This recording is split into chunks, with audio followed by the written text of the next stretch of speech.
চলো আজ নিজেকে একটা প্রশ্ন করা যাক। তুমিও নিজেকে করো, আমিও নিজেকে করি, কারণ এই প্রশ্ন করাটা আমাদের জন্য খুবই প্রয়োজনীয়। আচ্ছা, তুমি যে জীবনটা চেয়েছিলে সেই জীবন কি তুমি পেয়েছো? না, আমরা যে জীবনটা চেয়েছিলাম সেই জীবনটা কি আমরা পেয়েছি? সেই জীবনটা কি আমরা কাটাচ্ছি? যদি না কাটাতে পারি, যদি না কাটিয়ে থাকি, তাহলে মনে হয় না যে কোথাও না কোথাও ঘাটতি আছে, কোথাও না কোথাও সমস্যা আছে, প্রবলেম আছে? যদি মনে হয় তাহলে কেন সেটাকে ঠিক করবে না? কেন নিজের জীবন সংশোধনে আনার চেষ্টা করবে না? করা তো উচিত, প্রতিটা মানুষের করা উচিত। আসলে সমস্যা কি জানো? সমস্যা এখানে আমাদের মধ্যে অর্ধেক মানুষই এটা জানে না যে আমাদের কোনটা পছন্দ। হ্যাঁ, আমাদের মধ্যে অর্ধেক মানুষ এটাই জানে না যে আমাদের কি চাই। প্রথমে এটা জানাটা প্রয়োজন যে তুমি কি চাও, তোমার কি ইচ্ছা, তোমার স্বপ্ন কি, তোমার লক্ষ্য কি, তোমার এম কি, তোমার টার্গেট কি। এটা জানাটা খুবই গুরুত্বপূর্ণ, নির্ধারণ করাটা খুবই গুরুত্বপূর্ণ যে সেটা পাওয়ার জন্য তুমি নিজেকে কতটা নিচে নামাতে পারবে, কতটা কষ্ট দিতে পারবে, কতটা স্যাক্রিফাইস করতে পারবে, কতটা সমর্পণ করতে পারবে। কারণ বাস্তবতা আমরা মানি বা না মানি, একটা মানুষের জীবনে কোনো কিছু করার জন্য, কোনো কিছু পাওয়ার জন্য অনেক কিছু হারানোর প্রয়োজন পড়ে। একটা কথা মনে রেখো, যদি জীবনে দ্রুত কিছু পেয়ে যাও তাহলে কিছু আনন্দকে হত্যা করতে হবে না। আনন্দ আসবে জীবনে সেটা নিজের কাজের মাধ্যমে।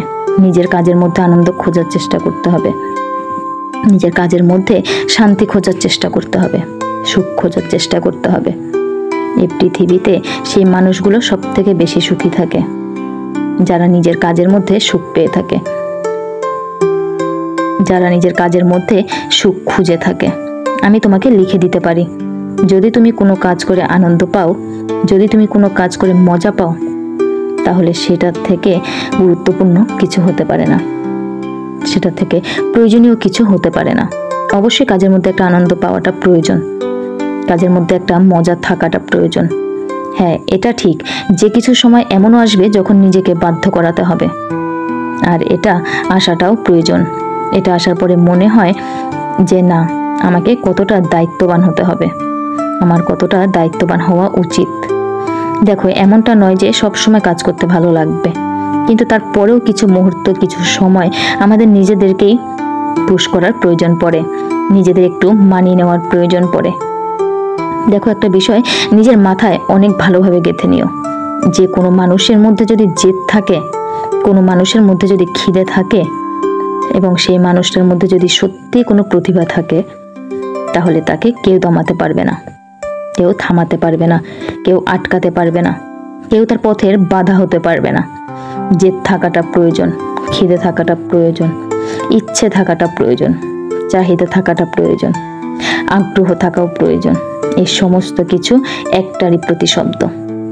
অবশ্যই আগ্রহ, খিদে, জেদ এগুলো একটা জিনিসকেই ব্যাখ্যা করে, যে সেই কাজের প্রতি একটা নির্দিষ্ট চাহিদা, একটা ভালোবাসা, এগুলোর সঙ্গে যখন ট্যালেন্ট সম্মিলিত হয় তখন একজন মানুষকে অন্য রূপে রূপান্তরিত করে, তখন একজন মানুষের ক্ষমতা অন্যভাবে সমাজের সামনে আত্মপ্রকাশ ঘটে।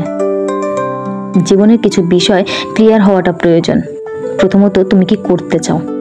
দ্বিতীয়ত, সেটা করার জন্য তুমি কতটা স্যাক্রিফাইস করতে পারবে, কতটা ত্যাগ করতে পারবে। দ্বিতীয়ত, সেটা তোমার জন্য কতটা প্রয়োজনীয়, সেটার মধ্যে তুমি নিজে কতটা আনন্দ পাবে।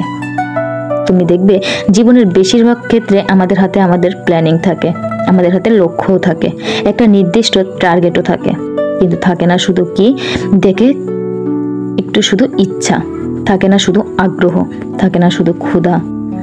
একজন মানুষের জীবন কখনো পরিবর্তন হতে পারে না শুধুমাত্র প্রতিভার দ্বারা।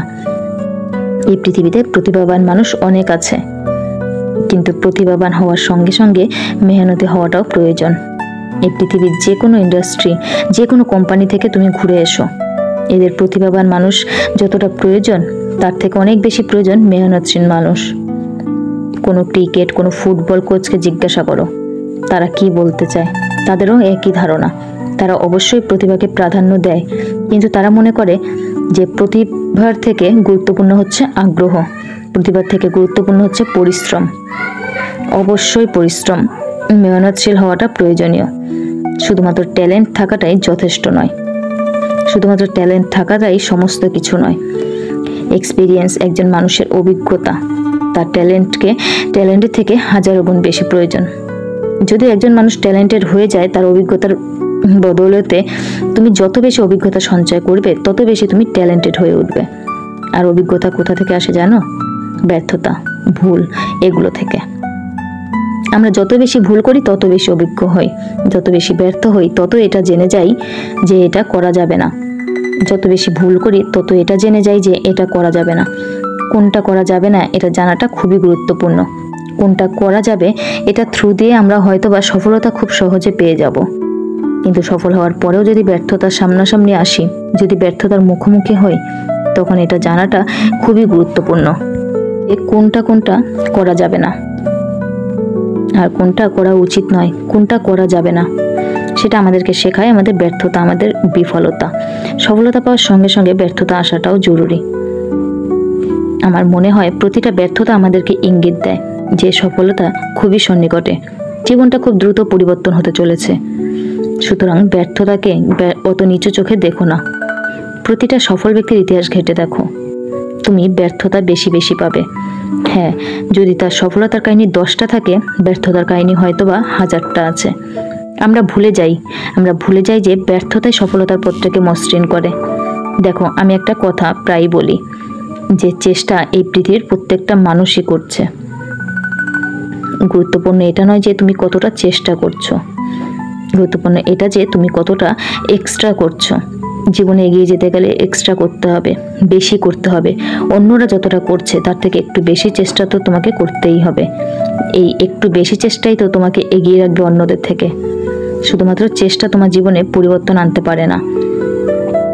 আর যদিও বা পরিবর্তন এনে থাকে, সেই পরিবর্তন দীর্ঘস্থায়ী করার জন্য এক্সট্রা করাটা গুরুত্বপূর্ণ। মেহনত যতটা সেট করেছো, এমনটা নয় যে ততটাই তোমার ক্ষমতা। তুমি যতটা ভাবো তার থেকেও তোমার ক্ষমতা অনেক গুণ বেশি।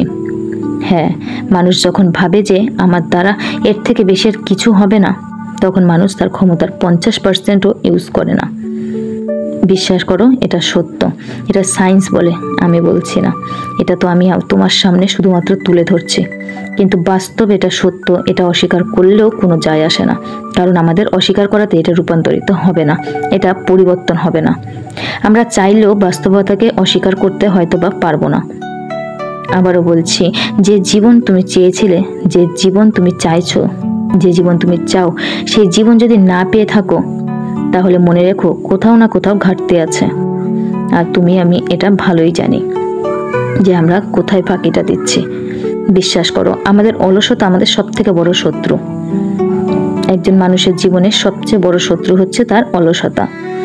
কোনো মানুষের সফলতার পিছনে যদি কেউ সবথেকে বেশি বাধা সৃষ্টি করে, সেটা হচ্ছে অলসতা। এই যে আজ নয় কাল, নয় পরশু, এই ধরনের ধারণাগুলো আমাদের জীবনে কতটা এফেক্ট ফেলে। কাশ তোমাকে যদি বোঝাতে পারতাম, তুমি যেগুলো পেতে চাও জীবনে, যেগুলো পেতে চাও, যে সেগুলো পাওয়ার জন্য তুমি কতটা ত্যাগ করতে রাজি আছো। কি ত্যাগ করতে রাজি আছো? কতটা মেহনত করতে রাজি আছো? কতটা স্যাক্রিফাইস করতে রাজি আছো? কতটা আনন্দকে বিসর্জন দিতে রাজি আছো? কতটা নিজেকে প্রস্তুত রেখেছো? নিজেকে প্রশ্ন করো। তোমার প্রশ্নের উপরে অনেক কিছু নির্ভর করে।